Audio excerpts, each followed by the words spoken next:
श्री शिवाय नमस्तुभ्यम। महाराज, आप सभी भक्तों को सकट चौथ की बहुत बहुत शुभकामनाएं। भक्तों, जिस प्रकार से माताओं बहनों द्वारा करवा चौथ का व्रत पति की लंबी आयु के लिए रखा जाता है, उसी प्रकार से सकट चौथ का व्रत माताओं बहनों द्वारा संतान की लंबी आयु, अच्छे स्वास्थ्य और उज्जवल भविष्य के लिए रखा जाता है। और लगभग सभी माताओं बहनों द्वारा सकट चौथ का व्रत जरूर ही किया जाता है। ऐसे में भक्तों, आज की इस वीडियो में हम जानेंगे कि सकट चौथ का व्रत कैसे किया जाता है। इसी के साथ साल 2026 में सकट चौथ का व्रत कब रखा जाएगा, चंद्रोदय का सही समय क्या रहेगा। और भक्तों, मान लीजिए यदि व्रत में चंद्रमा के दर्शन ना हो पाए, मौसम की खराबी के कारण या बादलों की वजह से या किसी अन्य कारण से आपको चंद्रमा के दर्शन यदि इस दिन ना हो पाए, तो फिर आपको सकट चौथ के दिन चंद्रमा को अर्घ कैसे देना है। तो भक्तों, आज के इस वीडियो में हम सकट चौथ के व्रत से जुड़ी संपूर्ण जानकारी जानने वाले हैं। इसी के साथ जो भी माताएं बहनें पहली बार इस व्रत को रख रही हैं, तो उन्हें यह व्रत कैसे रखना चाहिए और कौन यह व्रत रख सकता है और किसे यह व्रत नहीं रखना चाहिए, इसके बारे में भी हम इस वीडियो में जानने वाले हैं। लेकिन भक्तों, यदि आपको यह जानकारी थोड़ी सी भी उचित लगे तो इस वीडियो को लाइक करें, चैनल को सब्सक्राइब करें और कमेंट में ओम गण गणपते नमः जरूर लिखें। तो देखिए भक्तों, प्रत्येक वर्ष माघ महीने के कृष्ण पक्ष में आने वाली चतुर्थी को सकट चौथ का व्रत किया जाता है। इसे अलग अलग स्थान पर अलग अलग नाम से जाना जाता है।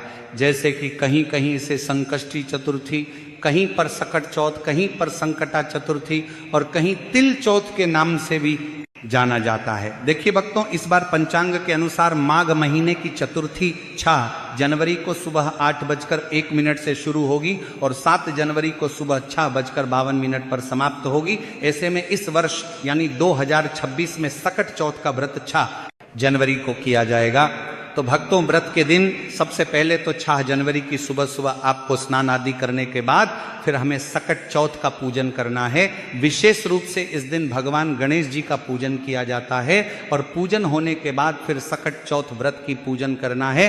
पर भक्तों, व्रत के दिन कथा सुनी जाती है, क्योंकि बिना कथा के यह व्रत अधूरा माना जाता है। इसलिए व्रत के दौरान कथा का श्रवण जरूर करें। अब कथा सुनने के बाद आप चाय पानी पी सकते हैं और इसके बाद पूरा दिन आपको व्रत करना है। इसी के साथ भक्तों, इस दिन तिल का भोग भी बनाया जाता है, जो कि दिन भगवान गणेश की पूजा में समर्पित किया जाता है। तो तिल का भोग तैयार करने के लिए तिल को आपको हल्का सा भून लेना है और फिर इसमें चीनी या गुड़ डाल करके थोड़ा सा घी डालना है और तिल को तैयार कर लेना है और इसी का भोग आपको भगवान गणेश जी को लगाना है। इसी के साथ भक्तों, व्रत के दौरान आप चाय पानी पी सकते हैं, इसमें भी कोई दिक्कत और परेशानी नहीं है। इसी के साथ भक्तों, 6 जनवरी 2026 को चंद्र उदय का समय रात्रि 9:07 पर होगा। तो आपके वहां जब भी चंद्रमा आपको दिखे तो उन्हें आपको अर्घ दे करके फिर आपको अपने व्रत का पारण कर लेना है। चंद्रमा को अर्घ देने के बाद आप शुद्ध सात्विक खाना खा सकते हैं, यानी कि बिना प्याज और लहसुन से बना हुआ खाना आप खा सकते हैं। यानी कि पहले जो तिलकुट आपने बनाया है वो तिलकुट खाना है, उसके बाद आपको खाना खाना है। इस तरह से व्रत पूर्ण हो जाता है। तो भक्तों, इस तरह से सभी माताओं बहनों को सकट चौथ का व्रत रखना है।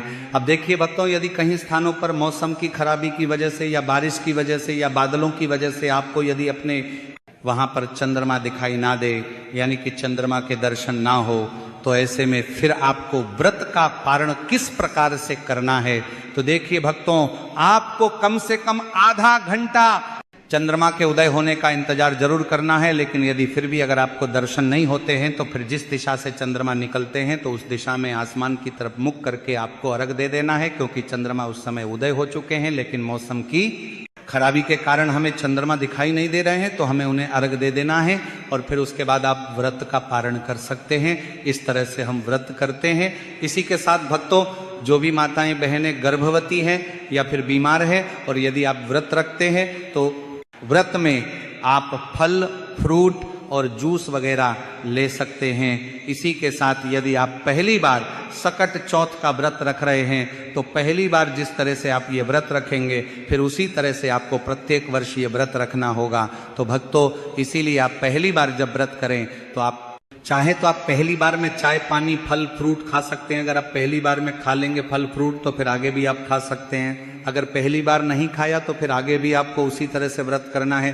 तो आप अपने शारीरिक सामर्थ्य को देखते हुए ये व्रत कीजिएगा, क्योंकि आगे चल के क्या होता है कि प्रेगनेंसी भी हो जाती है, तबीयत वगैरह भी खराब हो जाती है। तो ये सब चीज़ें ध्यान में रखते हुए आप व्रत का संकल्प लीजिएगा कि आपको किस तरह के व्रत करना है। तो जो भी माताएं बहनें पहली बार इस व्रत को रखने वाली है तो उन्हें इन कुछ विशेष बातों का ध्यान रखना है। इसी के साथ भक्तों, सकट चौथ के व्रत में कथा सुनना अनिवार्य होता है। कथा आप जरूर सुनिए।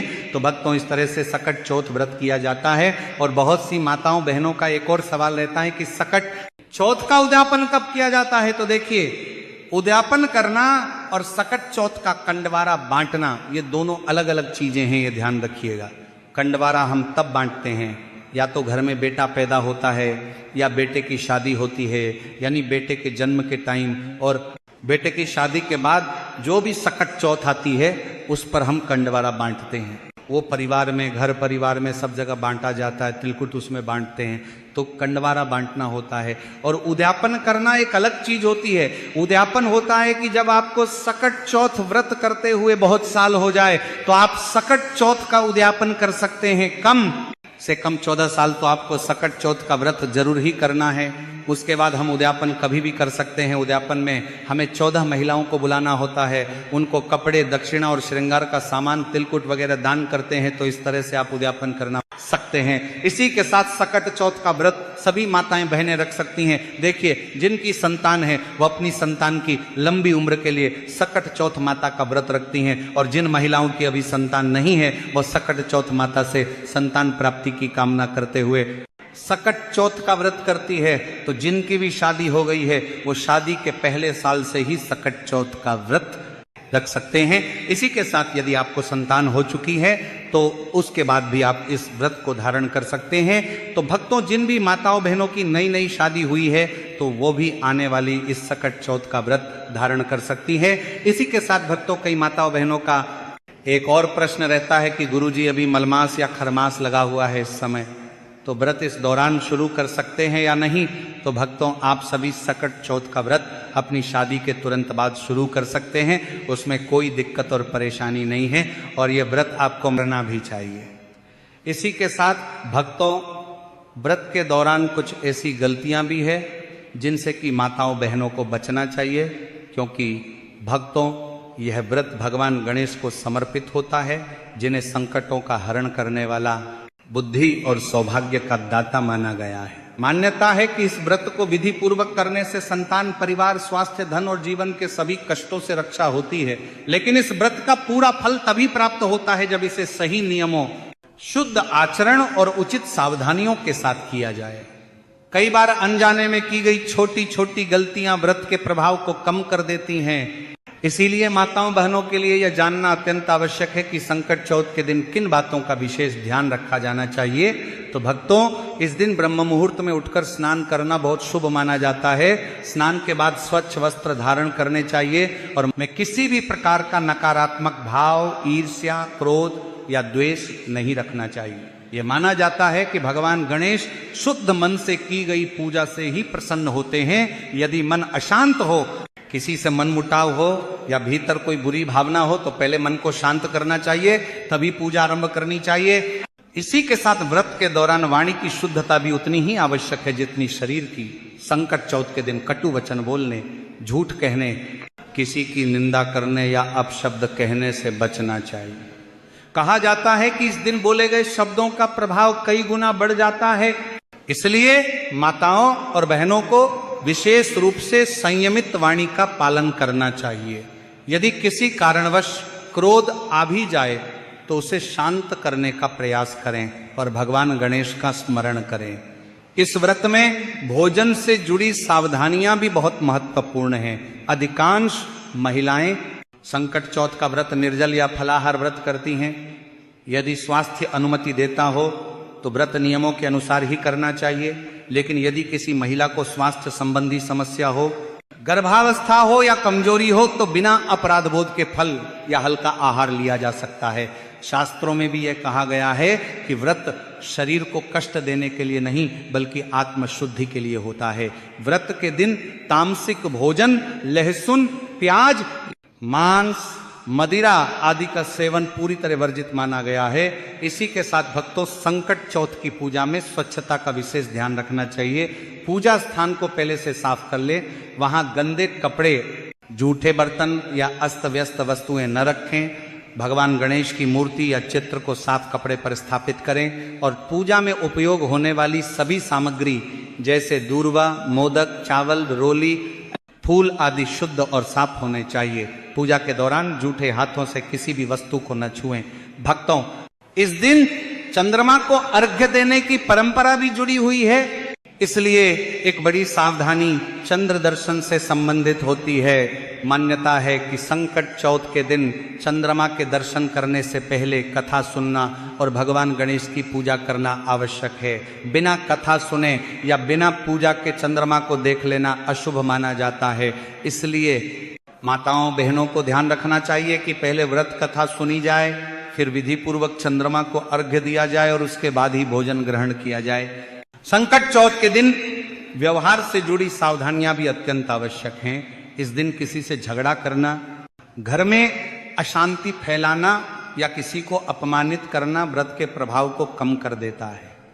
माताओं और बहनों को चाहिए कि इस दिन घर के सभी सदस्यों के साथ प्रेम और धैर्य से व्यवहार करें।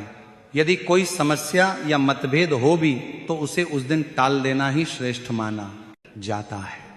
कई स्थानों पर यह मान्यता है कि संकट चौथ के दिन सिलाई, कढ़ाई, झाड़ू लगाना, बाल धोना या नाखून काटना शुभ नहीं होता। हालांकि ये मान्यताएं क्षेत्र और परंपरा के अनुसार अलग अलग हो सकती हैं, फिर भी यदि परिवार में इन बातों को माना जाता हो तो उनका पालन करना चाहिए।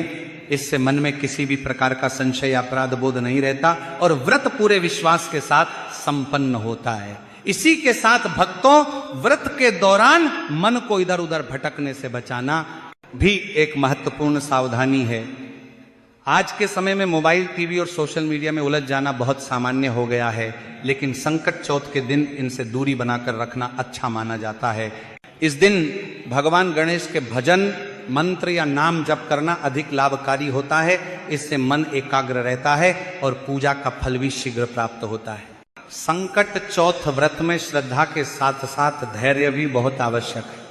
कई बार महिलाएं ये सोचकर निराश हो जाती हैं कि व्रत करने के बाद भी समस्याएं तुरंत समाप्त क्यों नहीं हो रही हैं। ऐसी स्थिति में यह समझना चाहिए कि भगवान गणेश अपने भक्तों की परीक्षा भी लेते हैं और सही समय पर ही फल देते हैं। व्रत के दौरान अधीर होना, बार बार फल की अपेक्षा करना या मन में संदेह लाना व्रत की भावना के विपरीत माना जाता है। इस दिन दान पुण्य का भी विशेष महत्व होता है, लेकिन दान करते समय ये सावधानी रखनी चाहिए कि दान श्रद्धा से किया जाए, दिखावे के लिए नहीं। अपनी क्षमता के अनुसार किसी जरूरतमंद को अन्न, फल, वस्त्र या दक्षिणा देना शुभ माना जाता है। दान करते समय मन में अहंकार नहीं होना चाहिए, बल्कि ये भावना होनी चाहिए कि ये सब भगवान गणेश की कृपा से संभव हो पा रहा है। माताओं और बहनों के लिए यह भी आवश्यक है कि वे इस व्रत को परिवार की सुख, शांति और कल्याण की भावना से करें। केवल अपनी इच्छाओं तक सीमित न रहकर पूरे परिवार और समाज के लिए मंगल कामना करना व्रत को और अधिक पवित्र बना देता है। कहा जाता है कि जो स्त्रियां निस्वार्थ भाव से संकट चौथ का व्रत करती हैं, उनके घर में भगवान गणेश का स्थायी वास हो जाता है। अंत में सबसे बड़ी सावधानी यही है कि संकट चौथ व्रत को बोझ या परंपरा मात्र न समझें। इसे पूरी श्रद्धा, विश्वास और प्रेम के साथ करें। यदि किसी कारणवश नियमों में थोड़ी बहुत कमी रह भी जाए तो मन में भय न रखें, बल्कि भगवान गणेश से क्षमा प्रार्थना करें। वे करुणामय हैं और अपने भक्तों की भावना को ही प्रधान मानते हैं। इस प्रकार संकट चौथ व्रत में शुद्धता, संयम, श्रद्धा, सकारात्मक सोच और सही आचरण की सावधानियों का पालन करके माताएं और बहनें इस व्रत का पूर्ण फल प्राप्त कर सकती हैं और अपने जीवन के संकटों से मुक्ति पा सकती हैं। तो भक्तों, ये थी संकट चौथ के व्रत से संबंधित सभी महत्वपूर्ण जानकारी। यदि आपको ये जानकारी उचित लगी हो तो वीडियो को लाइक करके चैनल को सब्सक्राइब करें और कमेंट बॉक्स में ओम श्री गणेशाय नमः जरूर लिखें। धन्यवाद।